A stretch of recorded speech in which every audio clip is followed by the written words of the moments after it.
1 जुलाई 2002 की मिडनाइट में दो जहाज सेम हाइट पर बड़ी ही तेजी से एक दूसरे की ओर बढ़ते हैं। दोनों ही जहाजों के पायलट्स को कोई आइडिया नहीं है कि कुछ ही सेकंड्स में दोनों ही जहाज आपस में टकराने वाले हैं। यहाँ तक एटीसी में मौजूद कंट्रोलर जो इन दोनों फ्लाइट्स को गाइड कर रहा है, उसे भी कोई आइडिया नहीं है कि ये दोनों ही जहाज एक ही ऊंचाई पर उड़ रहे हैं। दोनों जहाजों के टकराव को सिर्फ 8 सेकेंड्स ही बचे हैं। तभी पायलट को लेफ्ट साइड से तेजी से आता हुआ जहाज दिखाई देता है।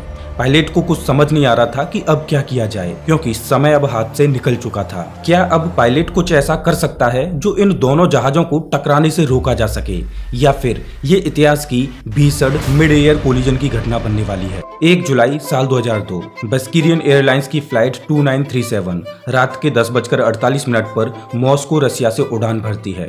इस फ्लाइट को बार्सिलोना स्पेन में जाना है। इस फ्लाइट पर 69 लोग सवार हैं, जिनमें 60 पैसेंजर और 9 क्रू मेंबर्स हैं। फ्लाइट पर जितने भी यात्री थे उनमें ज्यादातर स्कूल के बच्चे हैं। इनमें ज्यादातर बच्चों के माता पिता रसिया के हाई रैंकिंग ऑफिशियल्स हैं। आप इसे इन बच्चों की बदकिस्मती कहो या नियति कहो कि वो आज इस फ्लाइट से ट्रेवल कर रहे हैं, क्योंकि असल में ये बच्चे एक दिन पहले ही बार्सिलोना पहुंच गए होते अगर इनका ड्राइवर उस गलत मोड़ को ना लेता।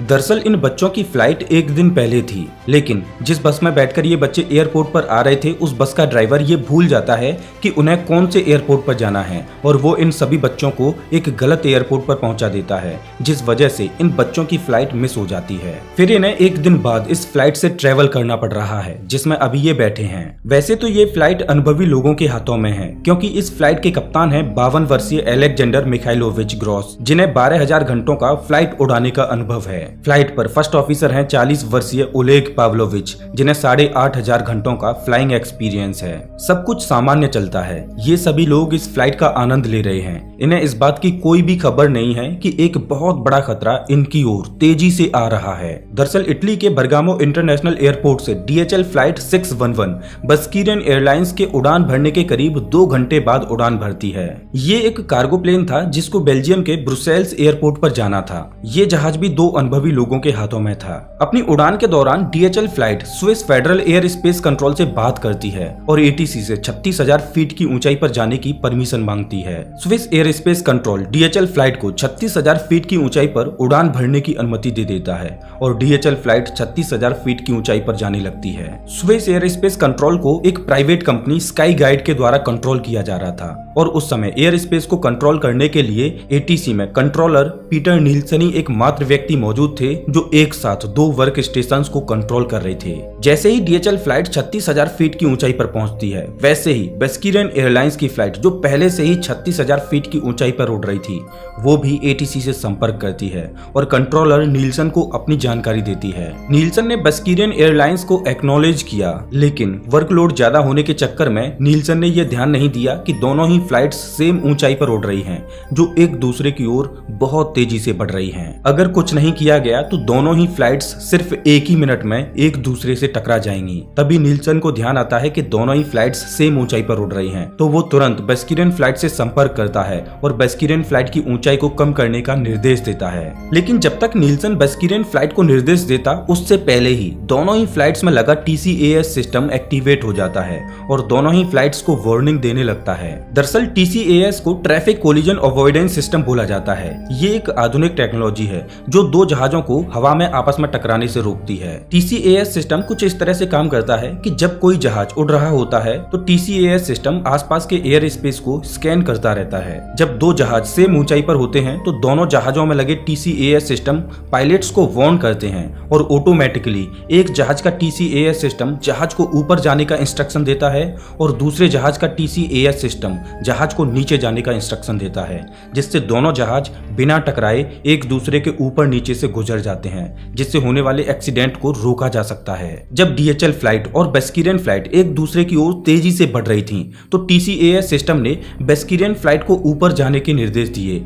और DHL फ्लाइट को नीचे जाने के निर्देश दिए। DHL फ्लाइट के पायलट ने तुरंत TCAS सिस्टम के निर्देश का पालन करते हुए अपने जहाज की ऊंचाई को कम करना शुरू कर दिया और इसकी जानकारी तुरंत ATC में बैठे कंट्रोलर नीलसन को देनी चाहिए, लेकिन डीएचएल फ्लाइट का पायलट नीलसन से संपर्क नहीं कर पाया क्योंकि उसी समय में नीलसन बस्कीरियन फ्लाइट के साथ बिजी थे। इधर बस्कीरियन फ्लाइट का TCAS सिस्टम पायलट को निर्देश दे रहा था कि जहाज की ऊंचाई को बढ़ाया जाए, लेकिन ATC में बैठे नीलसन ने बस्कीरियन फ्लाइट के पायलट को जहाज को नीचे लाने का निर्देश दिया था। अब बस्कीरियन फ्लाइट के कप्तान के सामने दो विकल्प थे, पहला कि वो TCAS सिस्टम के निर्देश का पालन करे और दूसरा ATC में बैठे नीलसन के निर्देश का पालन करे। वैसे उस समय में TCAS सिस्टम एक नई टेक्नोलॉजी थी, तो ऐसी सिचुएशन में इस पर विश्वास किया जाए या नहीं, इसका फैसला लेना बहुत कठिन था। तो बस्कीरियन के पायलट ने TCAS सिस्टम की वार्निंग को नजरअंदाज करते हुए ATC में बैठे नीलसन पर विश्वास किया और अपने जहाज की ऊंचाई को कम करने लगे। लेकिन ATC में बैठे नीलसन और बस्कीरियन फ्लाइट का कप्तान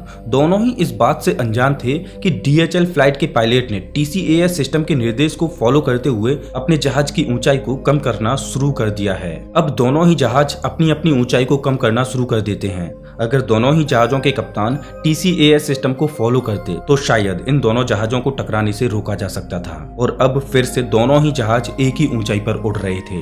यहाँ पर नीलसन से एक और गलती हो चुकी थी। जब बस्कीरियन के कप्तान ने नीलसन से DHL प्लेन की डायरेक्शन पूछी तो नीलसन ने बस्कीरियन के कप्तान को बताया कि DHL फ्लाइट आपके राइट से गुजरेगी, लेकिन असल में DHL प्लेन उनके लेफ्ट साइड से आ रहा था। बस्कीरियन प्लेन के पायलट्स आखिरी पलों तक DHL फ्लाइट को राइट साइड में ही देखते रहे। अब टकराव को सिर्फ 8 सेकंड ही बचे थे, तभी बस्कीरियन के पायलट्स को अचानक DHL प्लेन लेफ्ट साइड से आता हुआ दिखाई दिया। बस्कीरियन प्लेन के पायलट्स को कुछ समझ नहीं आ रहा था कि अब क्या किया जाए, लेकिन तभी पायलट्स ने जो TCAS सिस्टम बहुत पहले से ही जहाज को ऊपर ले जाने के निर्देश दे रहा था उसका पालन करने की सोची और जहाज को ऊपर की ओर उठाना शुरू कर दिया, लेकिन अब बहुत देर हो चुकी थी। इधर DHL प्लेन में बैठे पायलट्स को भी बस्कीरियन फ्लाइट दिखाई देती है, लेकिन अब कुछ नहीं किया जा सकता था। स्थिति अब हाथों से निकल चुकी थी। रात के 11:35 पर जमीन से 34,890 फीट की ऊंचाई पर ये दोनों जहाज 90 डिग्री के एंगल पर आपस में टकरा जाते हैं।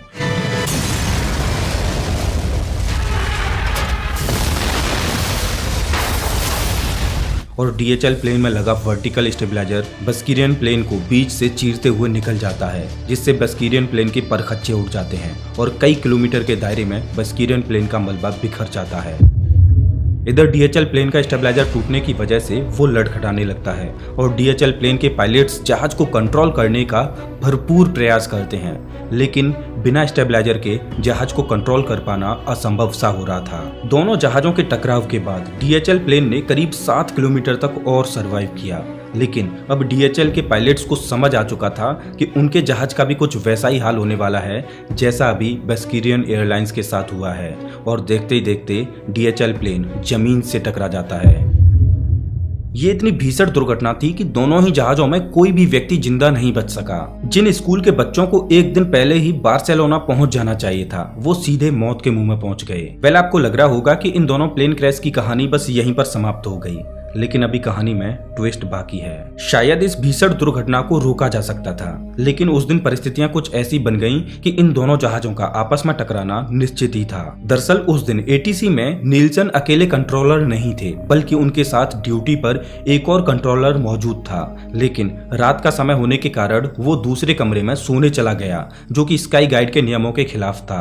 अगर दूसरा कंट्रोलर सोने न जाता तो शायद इस घटना को टाला जा सकता था। दुर्भाग्य से उसी दिन मेन रडार पर मेंटेनेंस का काम चल रहा था, जिस वजह से नीलसन को एक बैकअप रडार सिस्टम के द्वारा एयर स्पेस पर नजर रखनी पड़ी। शायद ऐसा बोल सकते हैं कि अगर उस दिन मेंटेनेंस का काम नहीं चलता तो इन दोनों जहाजों की आपस में टक्कर ना होती, क्योंकि इस मेंटेनेंस की वजह से ही उस दिन एयरपोर्ट पर लगा ground based optical collision warning system बंद था। दरअसल अगर उस दिन इस ground based optical collision warning system को बंद ना किया जाता तो ये दोनों जहाजों की टक्कर से 2.5 मिनट पहले ही नीलसन को वार्न कर देता, जिससे नीलसन समय रहते कोई फैसला ले पाते और इस दुर्घटना को रोक पाते। और सबसे बड़ी बात यह थी कि नीलसन को यह पता ही नहीं था कि ground based optical collision warning system बंद है और उन्हें यही लगता रहा कि दोनों फ्लाइट्स एक दूसरे के ऊपर से निकल जाएंगी। वेल, इस हादसे की वजह से नीलसन डिप्रेशन में चले गए और उन्हें मेडिकल इलाज की जरूरत पड़ी, लेकिन स्काई गाइड कंपनी जो इस स्विस एयर स्पेस को कंट्रोल कर रही थी उसने इस एक्सीडेंट की जिम्मेदारी रशियन पायलट्स के ऊपर ही डाल दी। लेकिन बाद में स्काई गाइड ने यह कबूल किया कि हादसा उनकी गलती की वजह से हुआ है और स्काई गाइड ने इस घटना में जान गंवाने वाले लोगों के घर वालों को कंपनसेशन भी दिया। लेकिन इसी बीच कहानी ने एक नया मोड़ लिया आप सोचकर देखिए कि उस व्यक्ति पर क्या बीती होगी जो अपनी वाइफ और अपने दोनों बच्चों का बेसब्री से इंतजार कर रहा था, जो बस्किरियन फ्लाइट से आने वाले थे। लेकिन तभी उसे खबर मिलती है कि उसकी पूरी फैमिली उस प्लेन क्रैश में मारी जा चुकी है। वो व्यक्ति एक रशियन आर्किटेक्ट था जो अपनी फैमिली को उस दुर्घटना में गंवाने के बाद पूरी तरह से टूट चुका था। जब स्काई गाइड कंपनी ने उसे कंपनसेशन देने को कहा तो उसने कंपनी से कहा कि क्या वो मेरी फैमिली को जिंदा कर सकते हैं। उसने कंपनसेशन लेने से मना कर दिया क्योंकि उसके अंदर बदले की एक चिंगारी जन्म ले चुकी थी।